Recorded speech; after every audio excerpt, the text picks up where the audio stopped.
Black man. The first black man with whom I had personal contact was when I went to work for Westfield Memorial Hospital. And a young man came in looking for a job. He spoke with me, and I hired him. He was really quite talented. But he lasted a week, and then I found out what had been going on under the covers, all of the nasty remarks he'd put up with, and which stunned me. But anyway, now we have a president, and we are seeing some racism in public. Happily, not that much, but yet, on the other hand, maybe it would be better if we were more open and we had an opportunity to review the situation and somehow or other, socially, to intermingle. I would seriously like to have an African-American president, but I must finally admit that the fact that I never met an African-American was not the fault of our society. It was my fault.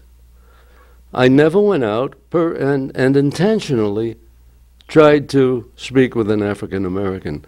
Maybe what we need to do is get a lot of people like me in situations where they can meet African-Americans, and maybe that'll help foster a decent interracial situation in our country. Reed, thank you. Thank you, Mark. Well said. I did want to mention a couple of little details about some of our local senior clubs. We have the greatest in Chautauqua County, and if you don't belong to one, get aboard, friend. You have a whole new support system. I wanted to mention over at the Fredonia Pomfret crowd, they call themselves the Great Belt Seniors. They have a tremendous program over there. Lots of things going on. They have a movie matinee, which is coming on regularly. The next one will be October 27th, and that's at 12:30 p.m. They have exercise programs on Tuesdays and Thursdays at 10, and they have walking. They walk all around the senior center. It's just terrific, and even in the winter, it's nice and warm. And they're having a Halloween pajama party. What? That's what it says here, October 30th. So get on board over there. Silver Creek Seniors, too, they're very active. Irene Connie has a group there that is just tremendous. And they're a small group, but they have a beautiful clubhouse, all their own. They're just putting a new roof on it. And I wanted to mention that they've given out more than 90 flu shots at the Silver Creek Center. And if you haven't gotten your flu shot, senior, it's not a bad idea, especially with the H1N1 going around, the swine flu, although you were last in line, I hear. Actually, we're last in line, I guess, because of the fact that most of us, they claim, have a natural immunity to it, which we built up over millions of years. In other words, the younger people, the ones who are actually dying of it, it's the seniors who seem to be plowing ahead without any trouble. And they say it's because there has been this thing in the atmosphere for decades, and we've sort of developed an immunity to it. I don't know if that's true or not. I wouldn't take any chances of regular flu because a number of seniors die every year of that. And it seems to be the same number of people dying of the H1N1, which is the swine flu, as die from the regular flu every year. So we're not quite sure where we stand here, but it doesn't hurt to take a precaution, my friend. Just one prick, and it's cheap and usually free, as a matter of fact. Happy birthday to Nola Blazewicz, incidentally, over at the Lakeshore Seniors. Irene Christopher does the job there, and she's just doing a hell of a job. They tell me that crowd is so active. We have the Sinclairville crowd. A quick note for them. You know, they give out senior dinners, and they pack up a lot of dinners for seniors who are bound in, who can't get out of the house. They also have a luncheon crowd there, and they have a terrific bunch. I just want to say hello to Elaine Palmer-Titus. She's the president there. Many of you people know her. And she's saying, come on over here.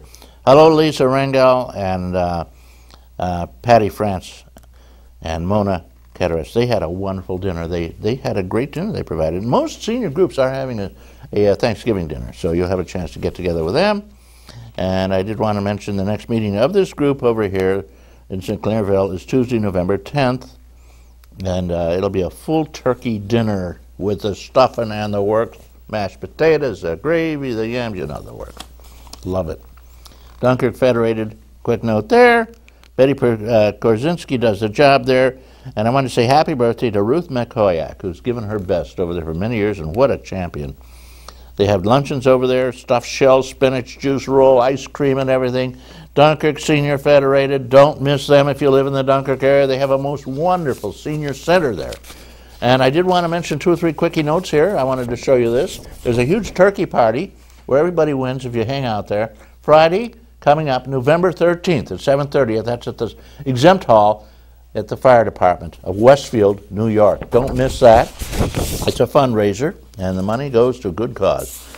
Also, at that same Exempt Hall, tomorrow, mañana, today being the 24th of October, the 25th of October between 1 and 7, there is going to be a crowd and a big band, food, dancing, fooling around, everything, the wonderful, wonderful thing.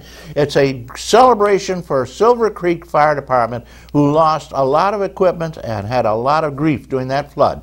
And so there's a mutual aid group for the 2nd Battalion, which is all the fire departments around, who are coming together, and we have a fundraiser. It's only a couple dollars to come in, and it'll just certainly help these folks a lot.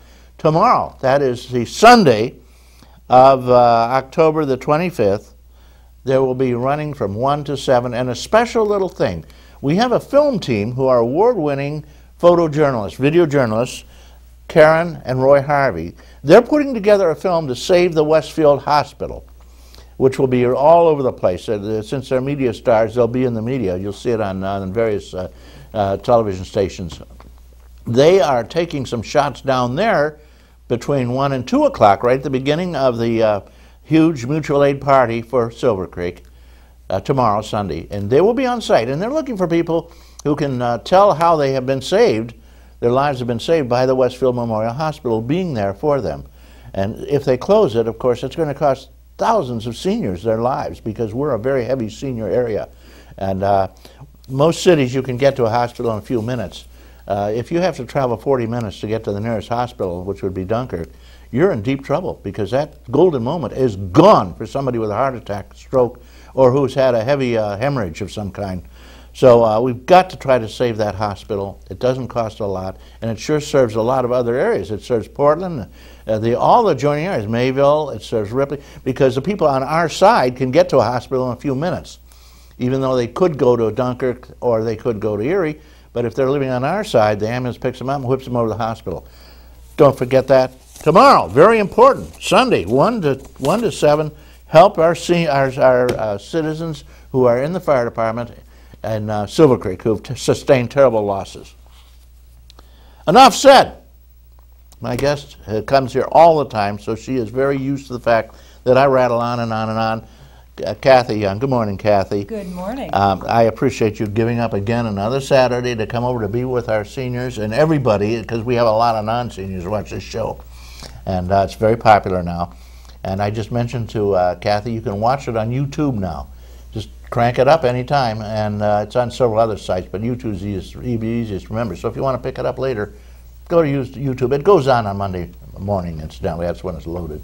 So you're from the Senate, as always. Now you've served as our senator for quite a while now. Huh? Well, since 2005, when I was elected. And then re-elected. You had to run 3 times, didn't you? Yes, I did, as a matter of fact. I ran in 2005, and then I had to run again in 2006, ran in 2008, and I'll have to run in 2010. So that keeps me on my toes. Well, I'll before we get started, I'll schmooze you a little bit. I do want to say, and it's true, that you have given an awful lot of time to Chautauqua County, and we appreciate it. Well, and the funding that you've coughed up too, the grants and member items and so forth, have just been wonderful. And of course, there's been a craziness up in Albany at this point. There God has, knows what's going to go absolutely. We can talk about that if you want. Let's talk about it. Craziness in Albany. Cathy Young, right in the middle of it. Well, for the first time in a long time, New York City is controlling every element of state government, and Reed, we've seen the disastrous results of that. We had the worst budget, I think, in New York State's history earlier this year, where we had $8.5 billion of new taxes and fees. And Reed and I were talking earlier about some of those taxes and fees, the things like the hunting licenses increase. You know, what kills me, Reed, is that I think your listeners probably know this, but some of the changes were in the DMV.